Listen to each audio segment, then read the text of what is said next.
Old School Freight Train. History of. Excellent. Grisman. How'd you guys meet Grisman? How did that start?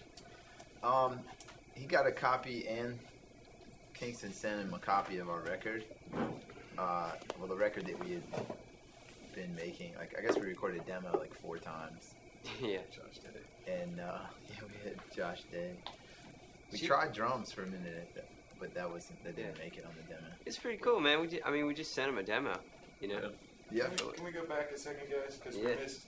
Unless we had Mike Allenby talking, we don't know who you're talking about. So let's go back and say, we met Dave Grisman. Yeah. Word.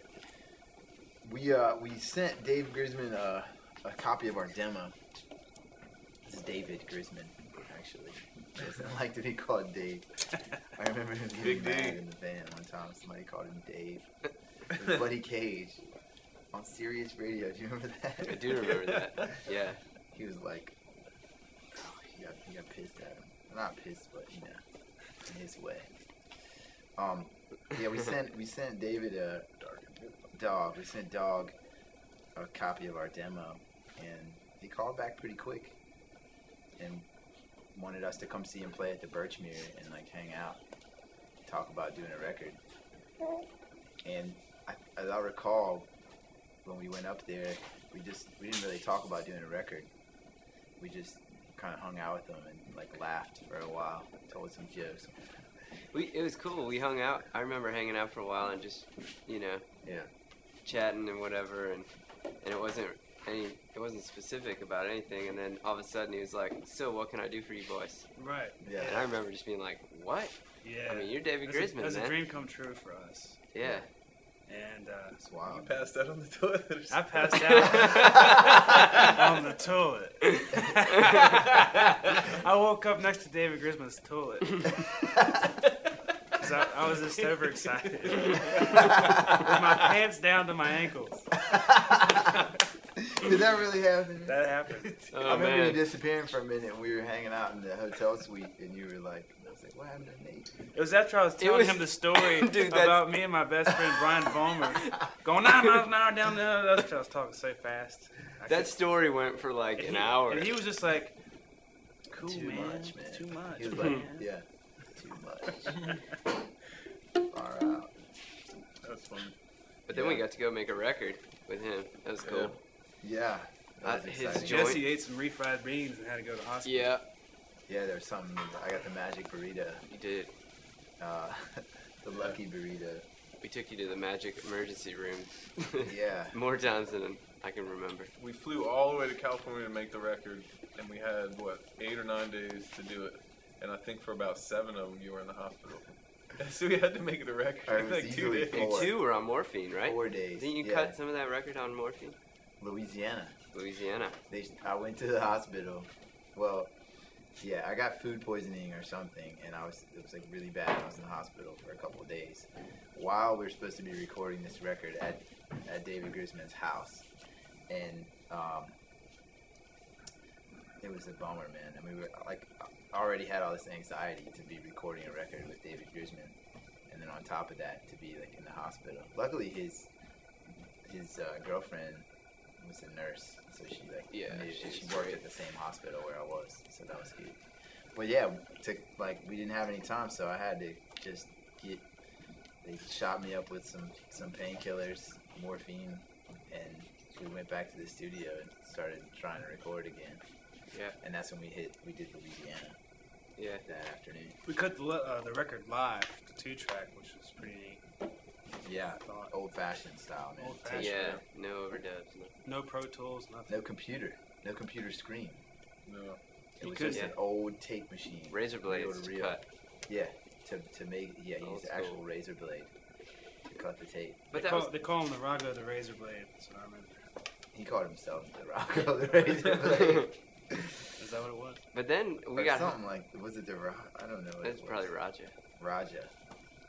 He's the long Indian music form of the razor blade. But then we got home from that, and we got a phone call like a week later, because while you were in the hospital, we were jamming all of his tunes, and he was like, hey, these guys know all my songs, and he called us up and was like, all right, so, when we get this record done, I'll take you out on the road and you'll be my band. That was fun. Yeah, that was a lot of fun. That was a great time. Yeah, man, that was wild. Getting to be we were like playing these pretty. The gigs weren't bad, but all of a sudden we started playing pretty good gigs to huge audiences. Yeah. That was awesome. When was that? 2005. 05. Yeah, 05. One of the first gigs we did was at Sanders Theater in Cambridge at Harvard, and on the bill it was Alison Krauss and Richard Thompson and Dar Williams and Ola Bell, and the place was like totally sold out, and we played like right before we were like the second to last band to play. We actually got to play twice though, because we would play our set and then we'd get up and play a set as David Grisman's band. Yeah, which was killing. Double duty. So, yeah, man, that was fun. We went along with that for a while. That was with Ben when we still had banjo in the band, and that was great. And then Ben decided to leave. So after we lost the banjo, What was the impetus to that? He wanted to get his education. Yeah, it was that, and we started playing different kinds of music. There was a time where, like, the Grisman thing, there was a lot of instrumental music. During that time, we were playing a lot of experimental instrumental music, and it started to kind of change focus a little bit towards more songs. We were writing songs with lyrics. So, like, the album that we made with Grisman, Run, was half vocals, half instrumentals, I think. Yeah, probably about that. Evenly split. And now the album that we had just recorded is no instrumentals, or maybe one instrumental, but it's a hidden track. Yeah. And it's only because we forgot to write the words. We just didn't get around to it. Yeah. So, we still do that instrumental music, but it's just not as the set is all vocal music for the most part. But after he left, we tried out a couple of different drummers. We decided we wanted drums. You immediately knew you wanted to switch. We knew. I think, man, that was huge. I we remember. knew it probably before because Yeah. I played drums before in the band. I played percussion. On a bunch of stuff. But I remember in that conversation we were having where he was saying he was leaving, and it was tough, it was sad and everything. We were buddies for a long time, great band member. But it became apparent, like, when we started talking afterwards, like, man, it was the first thing. Changes Everybody's everything. idea. Like, as soon as he said I'm leaving, we all kind of looked at each other and like, drums. Yeah. At first, we thought about getting a loop machine or something, right? And doing the drums ourselves. Just get a robot. Yeah. A robot. What was easier going to be, a robot or a drummer? Well, we should still get a robot. Right. It's coming from our drummer, Nick. So we tried out a few drummers, and we thought we had the right one, but he was going to move to New York. This guy Robbie, who's a good friend of ours still. Yeah. And, he was going to move to New York, so he said, I'm moving to New York and I don't want to travel. So at some point, when I move in September, that's kind of it for me. So you guys might want to look for somebody else. And at some point around in that time, Nate, you had been on a recording session. Right, up in New York City at this amazing recording studio. And I was recording for my friend Gabby. And Nick was part of the session. Yeah. And I remember hanging out with Nick the night before the session. And we were just hanging out on the roof, telling stories. And I hadn't even heard you play yet. And I wanted you to Nick told a story? I've yet to hear Nick tell his story. Well, I like can tell complete. the story of the roof. The only thing I remember from the roof is telling Nate not to piss off the side. So everybody sitting down on the bottom waiting for it. But yeah, I can imagine that was probably what happened. Nate was telling stories, and you're like, that conversation is recurring.